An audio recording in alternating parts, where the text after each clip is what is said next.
Welcome to சில நேரம் சில சினிமா.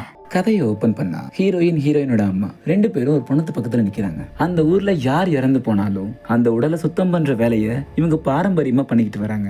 அப்படி ஒரு பிணத்தை சுத்தம் பண்ணும்போது அதோட கண்கள்ல புழுக்கள் மொச்சுக்கிட்டு இருக்கு. இதை பார்த்த ஹீரோயினுக்கு ஒரு மாதிரி கொமட்டிக்கிட்டு வருது. அவங்க அம்மா கிட்ட என்னால இந்த வேலையை செய்ய முடியாது அப்படின்னு சொல்றா. அப்படிலாம் சொல்லக்கூடாது, இறந்து போனவங்களுக்கு மரியாதை கொடுக்கணும் இப்படின்னு சொல்லிக்கிட்டு இருக்கும் போது அந்த படுத்துக்கிட்டு இருக்க அந்த போனவன் திடீர்னு கண்ணு முழிக்குது. அங்க டைட்டில் கால் போடுறாங்க. அடுத்த நாள் காலையில இடா அப்படிங்கிற ஒரு லேடியோட பேரனுக்கு சுன்னத் பண்ற விழா நடக்கும். அங்க ஹீரோயினோட அம்மா வந்திருக்காங்க. ஆக்சுவலி எடாவும் ஹீரோயினோட அம்மாவும் ஃப்ரெண்ட்ஸ் தான். அந்த இடத்துல டான்ஸ் ஆடுறாங்க. ஒருத்தங்களை பார்த்து இவங்க ரொம்பவே பயந்து போறாங்க. திடீர்னு இவங்க ஒரு வீட்டுக்குள்ள போறாங்க. இது ஏதோ சரியில்லை அப்படின்னு ஹீரோயினோட அம்மாவும் அவங்க பின் தொடர்ந்து போக அவங்க அந்த வீட்டோட கூரையவே வெறிச்சு பார்த்துட்டு இருக்காங்க. அவங்க எந்த விஷயத்த இவ்வளவு பயந்து பாக்குறாங்கன்னு நான் அடுத்த பாட்டுல சொல்றேன். வீட்டுக்கு வந்த ஹீரோயினோட அம்மா தூங்குறதுக்கு முன்னாடி தொழுகுவாங்க. தொழுதுகிட்டு இருக்க வேலையில அவங்க பின்னாடி ஏதோ ஒரு உருவம் இருக்கிறத அவங்க உணர்றாங்க.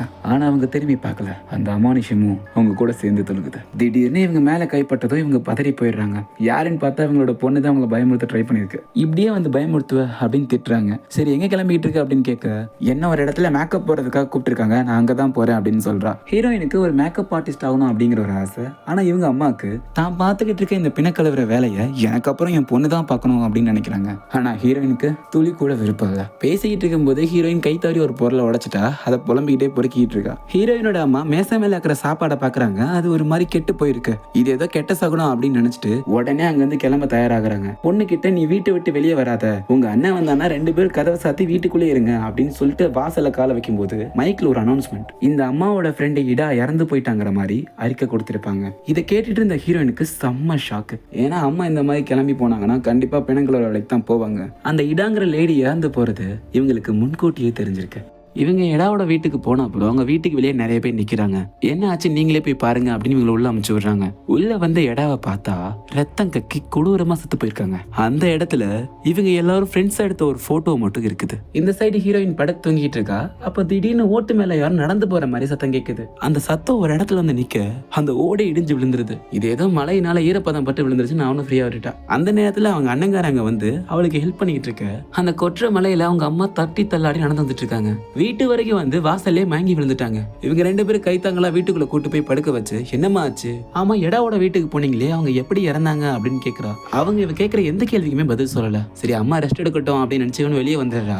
அவங்க திடீர்னு எழுந்து வந்து ஒரு வத்தி குச்சி எடுத்து ஒரு ட்ரெஸ் எரிச்சுக்கிட்டு இருக்காங்க. அவங்க பொண்ணு என்னமா பண்ணிக்கிட்டு இருக்கீங்க அப்படின்னு கேட்டா கோவத்தோட எதுவுமே கேட்காத அப்படின்றாங்க. ஒருத்தங்க இறந்து போயிட்டாங்கன்னா அவங்களோட ட்ரெஸ் எரிக்கணும், இல்லைன்னா அவங்க ஆவி நம்மள பின்தொடர்ந்து வந்துடும் அப்படின்னு சொல்றாங்க. அவங்களோட ரூமுக்கு திரும்ப போகும்போது கண்ணாடியில ஒரு உருவம் தெரியுது. என்னடா ரிவர்ஸ்ல வந்து பார்த்தா அவங்களே ஒரு ஆவி மாதிரி தெரியுறாங்க. அப்பதான் அவங்களால புரிஞ்சுக்க முடியுது அது இடா கிடையாது, ஆனா ஏதோ ஒரு ஆவி இவங்களை பின்தொடருதுன்னு. இவங்க பெட்ல படுக்கும் போது அவங்களோட பொண்ணு அப்படியே அந்த பெட்ல விழுகுறாங்க. என்னம்மா டோரை லாக் பண்ணிட்டியா அப்படின்னு கேட்க அவங்க கிட்ட இருந்து எந்த பதிலுமே வரல. என்னடான்னு திரும்பி பார்த்தா வந்தது அந்த பொண்ணே இல்ல. இப்பதான் அவனோட பொண்ணு ரூமுக்கே வரா. ஹீரோயின் கிட்ட நான் உங்ககிட்ட அந்த மாதிரி பேசினதுக்கு மன்னிச்சிருன்னு சொல்றாங்க. ரெண்டு பேரும் தூங்குறாங்க. திடீர்னு ஏதோ ஒரு விஷயம் அவங்க கதவை தாண்டி அவங்க ரூமுக்குள்ள வருது. இவங்க என்னன்னு முழிச்சு பாக்குறாங்க. ஒரு அமானுஷம் மேல இருந்து கீழே வருது. அதை பார்த்து ரொம்பவே பயந்து போக அதோட ரெண்டு கூர்மையான கையை வச்சு இவங்களை கழுத்து நெரிச்சுக்கிட்டு இருக்கு. கொஞ்ச நேரத்துக்கு முன்னாடி ஓடு உடஞ்சிருக்கும், அதுல இருந்தா வந்திருக்கு. நடுராத்திரி ஹீரோயின் திரும்பி படுக்கும்போது அவங்க அம்மாவோட முகம் ஃபுல்லா ரத்த வெள்ளமா இருக்கு. இதை பார்த்த ஹீரோயின் கதறி அழுகுறாங்க. அடுத்த நாள் காலையில இவங்களோட இறுதி சடங்கு நடக்குது. அப்ப கூட்டத்துல ஒருத்தர் இது இப்படி இருக்க கூடாது, உங்க அம்மாவோட உடலை சுத்தம் பண்ணணும் அப்படின்னு சொல்றாங்க. ஹீரோயினும் அதுக்கு தயாராகிறா. அந்த ரூம்குள்ள போனதும் வேலைகளை ஆரம்பிக்கிறா. ஆனா அவங்க அம்மாவோட முகத்தை பார்க்கும்போது என்னால உங்களை சுத்தம் பண்ண முடியலமா அப்படின்னு கதறி அழுகிறா. அந்த நேரத்துல அவங்க அம்மாவோட ஆவி அங்க வந்து அவங்களோட பணத்தை கலவரத்துக்கு அவங்க உதவி பண்றாங்க. ஹீரோயின் அவங்க அம்மாவோட உடலை முழுசா சுத்தம் பண்ண அப்புறம் அவங்க வாயில ஏதோ தென்பட்டிருக்கு. அது என்னன்னு பார்த்தா இந்த வேலி போடுறதுக்கெல்லாம் ஒரு கம்பி கட்டுவாங்க. அதோட சின்ன பீஸ் தான் அவங்களோட வாயில இருக்கு. இந்த மர்மமான விஷயம் எப்படி வந்துச்சுன்னு தெரியாம அதை பார்த்து அழுதுகிட்டு இருக்கா. ஹீரோயினோட அம்மாக்கு செய்ய வேண்டிய சடங்கெல்லாம் பண்ணிட்டு மண்ணுக்குள்ள புதைச்சிட்டாங்க. கட் பண்ணா ஹீரோயின் அவங்க வீட்டுல அவங்க அம்மா இறந்து போன அந்த தலகானை கட்டி பிடிச்சி தூங்கிட்டு இருக்கா. அப்போ கதவை தட்டுற சத்தம் கேக்குது. யாருன்னு போய் பார்க்க ஊர் மக்கள்ல இருந்து கொஞ்சம் பேர் வந்து உங்க அம்மாவோட ஆன்மாவும் இடாவோட ஆன்மாவும் சாந்தி அடையணும், அதுக்காக இன்னைக்கு சாயங்காலம் ஒரு பிரார்த்தனை பண்றோம், அதுக்கு நீ கண்டிப்பா வந்தாகணும்னு சொல்றாங்க.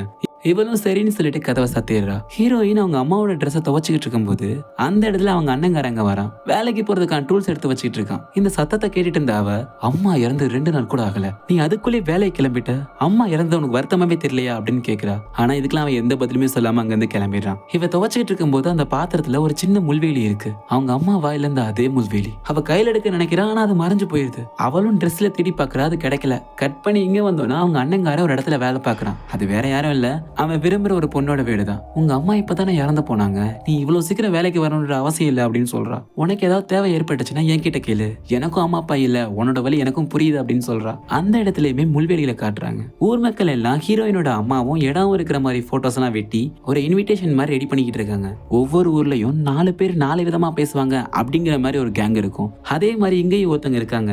நடக்கிற விஷயத்தெல்லாம் பார்த்தா இது சாதாரண இறப்பு மாதிரி தெரியல, ஒரு சாபத்தினாலதான் அவங்க இறந்து போயிருக்காங்க அப்படின்னு சொல்றாங்க. இதை கேட்டுக்கிட்டு இருந்த அந்த குரூப்ல இருந்த இன்னொரு பொண்ணு, அவங்க 2 பேரும் இப்பதான் இறந்து போனாங்க, அவங்கள பத்தி தப்பா பேசாதா அப்படின்னு சொல்ல, நான் ஒன்னும் தப்பா சொல்லலையே அப்படின்னு சொல்லிக்கிட்டு அந்த பேப்பரை கிளிக்கும் போது கையில் அடிபட்டு ரத்தம் வந்துருது. பாத்தியா, நீ அவங்கள பத்தி தப்பா பேசினாலதான் கடவுள் உனக்கு தண்டனை கொடுத்திருக்காரு அப்படின்னு சொல்லிட்டு இருக்காங்க. சாயங்காலம் பிரார்த்தனையை ஆரம்பிக்கிறாங்க. இந்த புறணி பேசுற பொண்ணு பக்கத்துல ஒரு குரான் இருக்கு. அந்த குரானை ஒரு அழுகி போன நிலையில ஒரு கை எடுக்குது. யாருன்னா அது பேயோட கை தான். இவளும் திரும்பி பாக்குறா, ஆனா யாருமே இல்ல. திடீர்னு இந்த பொண்ணு பக்கத்துல 2 பேய் வந்து பிரார்த்தனை பண்ணிக்கிட்டு இருக்கு. இதை பார்த்து அவ, என்ன விட்டுருங்க, நான் சாக விரும்பல அப்படின்னு கத்துறா. இவ கத்துல அங்க கரண்டே போயிடுச்சு. இப்போ எல்லாருமே மெழுகுவத்தி மூலமா அந்த பிரார்த்தனையை ஆரம்பிக்கிறாங்க.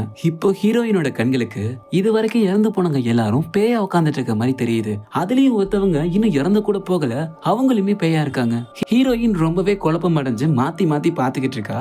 அப்போ சடனா அந்த பேய் ஹீரோயின் பக்கத்துல வந்து பயமுறுத்திடுச்சு. இவளும் பயத்துல அலற கண்முழிச்சு பார்த்தா அங்க யாருமே இல்ல. சரி, பிரார்த்தனை முடிஞ்சது, வீடு திரும்புறாங்க. ஹீரோயினோட வீட்டுக்குள்ள, குறிப்பா அவங்களோட ரூமுக்குள்ள ஒருத்தவங்க வெள்ளை துணியை போட்டு தொழுதுகிட்டு இருக்காங்க. இந்த வீட்டுல தொழுகிற 2 ஆள்னா இவங்க அம்மா, இன்னொன்னு இவங்க. அப்போ இந்த 3வது ஆள் யாருன்னு பக்கத்துல போய் பார்க்க ட்ரை பண்ணும்போது அவங்க போட்டுக்கிட்டு இருந்த அந்த துணி மட்டும் தனியா கீழே விழுகுது. இவ அதை பார்த்து பயந்துகிட்டே பின்னாடி கால் எடுத்து வைக்கிறா. அங்க ஒரு முள்வேலி இருக்கு. சதக்குன்னு காலிலே இறங்க வலி தாங்க முடியாம கத்திக்கிட்டு இருக்கா. எப்படியோ வழியிலேயே அந்த கம்பியை கையில எடுத்துடுறா. சடனா இவங்க அம்மாவோட ஆவி வந்து கத்தாதன்னு சொல்லி பயமுறுத்திக்கிட்டு இருக்காங்க. இப்போ ஒரு வீட்டை காட்டுறாங்க. அந்த வீட்டுக்குள்ள ஒரு அம்மாவும் பையனும் பேசிக்கிட்டு இருக்காங்க. இவங்க யாருன்னு பார்த்தோம்னா, கொஞ்ச நேரத்துக்கு முன்னாடி பிரார்த்தனை பண்ணும்போது ஹீரோயினோட கண்ணுக்கு உயிரோட இருந்த ஒரு அம்மா இறந்து போன மாதிரி தெரிஞ்சிருப்பாங்க. அந்த அம்மா இவங்க தான். இவங்களோட பையன் கிட்ட, என்னோட தோழிகள் ஒவ்வொருத்தரா இறந்து போயிட்டு இருக்காங்க, அடுத்தது நானா கூட இருக்கலாம், எனக்கு என் உயிரை விட ஒன்னு இங்க தனியா விட்டுட்டு போயிருவோமா தான் பயமா இருக்கு அப்படின்னு சொல்ல, அவங்க பையனுமே, நான் ஒன்னும் குழந்தை இல்லமா அப்படின்னு சொல்றான். இப்படி 2 பேருமே பேசிக்கிட்டு இருக்க பின்னாடி ரூம்ல இருந்து ஒரு பேய் எட்டி பாக்குது. இவங்க அம்மா பாத்துடுறாங்க. ஆனா அவங்க பையன் கிட்ட காட்டிக்கல. இந்த பேக்கை எடுத்து உள்ள வைப்பான்னு சொல்லி அந்த பேய் பார்த்த ரூமுக்கு போறாங்க. ஆனா இவங்க போய் பார்க்கும்போது அந்த ரூம்ல ஒண்ணுமே இல்ல. அங்க இருந்த ஒரு கபோர்ட் மட்டும் தானா திறக்குது. இவங்க பயத்திலேயே அங்க பக்கத்துல போக அந்த கபோர்ட் தானாவே சாத்திக்குது. இதை பார்த்து அவங்க அரண்டு போய் நிக்கிறாங்க. அந்த கதவை திறக்க எவ்வளவோ ட்ரை பண்றாங்க, பட் முடியல. சரி, பேய் போயிடுச்சுன்னு நினைச்சிட்டு இருக்காங்க. திடீர்னு கதவை திறக்குது. ஆக்சுவலி அது பார்க்க ஒரு ட்ரெஸ்ஸிங் ரூம் தான். ஆனா அந்த ட்ரெஸ்ல இருந்து சடனா ஒரு கை வந்து இவங்க கழுத்தை பிடிச்சிருது. பேக வைக்க போனவே இங்க என்ன சவுண்ட் கேக்குதுன்னு எட்டி பார்க்க, இதுக்கு முன்னாடி எடாவும் ஹீரோயினோட அம்மாவும் இறந்த மாதிரியே ரத்தம் கக்கி அதே இடத்துல கொடூரமா இறந்து போறாங்க. அடுத்தது என்ன, இந்த அம்மாவோட உடலை கழுவதுக்காக ஹீரோயினை கூப்பிடுறாங்க. ஆனா பயத்துல கதவை சாத்திக்கிட்டு வெளியே வரவே மாட்டா. அந்த ஊர்க்காரங்களாம் இவன் அண்ணங்கார கிட்ட அவளை எப்படியாவது பேசி கன்வின்ஸ் பண்ண, ஏன்னா இந்த உடம்ப ரொம்ப நேரமா வச்சிருக்க முடியாது அப்படின்னு சொல்றாங்க. இவனும் வீட்டுக்குள்ள போய், உன்னாலே இதை பண்ண முடியாது அப்படின்னு கேட்கறான். எனக்கு பயமா இருக்கு, இனிமே நான் யார் உடம்பே கழுவ மாட்டேன் அப்படின்னு சொல்றான். கொஞ்ச நேரம் கழிச்சு இறந்து போன அந்த லேடியோட பையன் வந்து வீட்டு கதவை தட்டுறான். எங்க அம்மாவுக்கு செய்ய வேண்டிய சடங்கெல்லாம் செய்யணும், அதுக்கு முன்னாடி அவங்கள சுத்தப்படுத்தணும், அதுக்கு நீ தான் வேணும், ப்ளீஸ் வெளியே வா அப்படின்னு சொல்றான். இதெல்லாம் ஹீரோயின் காதுல கேட்டுக்கிட்டு இருந்தாலுமே அவளோட பார்வையெல்லாம் மர்மமா வந்த முள்வேலியில தான் இருந்தது. அந்த இடத்துல ஒரு போலீஸ் வராரு. இந்த ஊர்ல காரணமே இல்லாம 3 பேர் இறந்திருக்காங்க, அவங்க இறப்புல எனக்கு சந்தேகமா இருக்கு, நான் அவங்களை செக் பண்ணலாமா அப்படின்னு கேக்குறாரு. ஆனா அந்த பையன், இதெல்லாம் தேவையில்லை சார், எங்க அம்மா இறந்து போனதை நான் என் கண்ணால பார்த்தேன், இது ஒன்னும் கொலை இல்ல, எங்க அம்மாவெல்லாம் பரிசோதனை பண்ண வேணாம் அப்படின்னு சொல்றான். கட் பண்ணா ஹீரோயின் தூங்கிக்கிட்டு இருக்கா. அவ காது பக்கத்துல வந்து எனக்கு உதவி பண்ணுன்னு சத்தம் மட்டும் கேக்குது. முழிச்சு பார்த்தா யாருமே இல்ல. சரி, தேம்பி படுக்கலான்னு பார்க்கும்போது அந்த இடத்துல சடனா ஒரு பேய் வந்து அவளை பயமுறுத்தி விட்டுருது. இவ அலறி அடிச்சுட்டு அந்த ரூம் விட்டு வெளியே வரா. இவங்க அண்ணங்காரே மறுபடியும் அவங்க உடலை சுத்தம் பண்ண முடியுமான்னு கேக்குறான். அவங்க எப்படி இறந்தாங்கன்னு சொன்னா, நம்ம அம்மா மாதிரியே ரத்த வாந்தி எடுத்து இறந்து போனாங்க அப்படிதான் அவன் பையன் சொன்னான்னு சொல்றான். இவங்க எல்லாரோட சாவலையும் ஏதோ ஒரு மர்மம் இருக்குன்னு இவன் இந்த விஷயத்துக்கு ஒத்துக்கிறா. இவளும் அந்த இறந்து போன லேடியை சுத்தம் பண்றதுக்காக பயந்து உள்ள போய்கிட்டு இருக்கா. திடீர்னு அந்த அம்மாவோட கை வெளியே வர அதை பார்த்து இவளுக்கு உசிரே போகுது. எப்படியும் மறுபடியும் தைரியத்தை வரவழைச்சுக்கிட்டு அவங்க மேல போட்டிருந்த அந்த போர்வையை விளக்குறா. பார்க்கவே பயங்கரமா இருக்குது. அவங்களோட வாயில ஏதாவது இருக்குதான்னு பாத்துட்டு இருக்கா. ஏன்னா இவங்க அம்மாவோட வாயில அந்த முழுக்கம்பி இருந்துச்சு, அதே மாதிரி இந்த உடம்புலயும் இருக்கான்னு செக் பண்றா.